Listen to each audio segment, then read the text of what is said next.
কাঠের দিয়ে অনেক কিছু তৈরি করা হয়। কিন্তু আজকের যে ভিডিওটি আপনাদের সাথে শেয়ার করব, কাঠ দিয়ে কি তৈরি করা হচ্ছে আপনারা একটু ভিডিওটার সাথে থাকুন। কারণ আজকের ভিডিওটি একটু বড় হবে।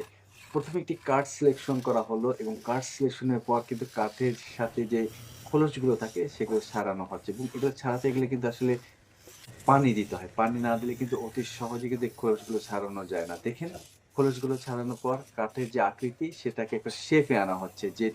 যে পাত্রটি তৈরি করা হবে সে পাত্র শেপে আনা হচ্ছে। বিষয়টি অনেক গুরুত্বপূর্ণ এবং দক্ষতার সাথে কারিগরের এই কাজটি কিন্তু করতে হয়।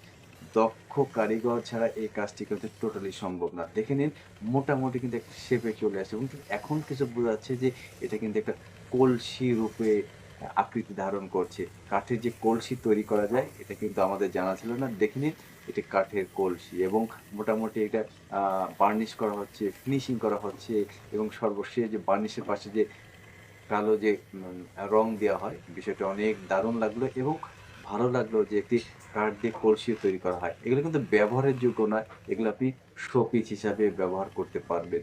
দেখে নিন কিভাবে কাঠের কলসি তৈরি করা হলো এবং বিষয়টি কিন্তু অনেক দারুণ দেখার মতন এবং কাঠের শিল্প যে আমাদের অর্থনৈতিক উন্নয়নে অনেক ভূমিকা পালন করে থাকে, এই কারুকাজগুলো দেখলে বোঝা যায়। তাই আজকের বিষয়টি ছিল একটি কাঠের টুকরো দিয়ে কিভাবে কলসি তৈরি করা হয়। বিষয়টি অনেক দারুণ এবং দেখার মতো।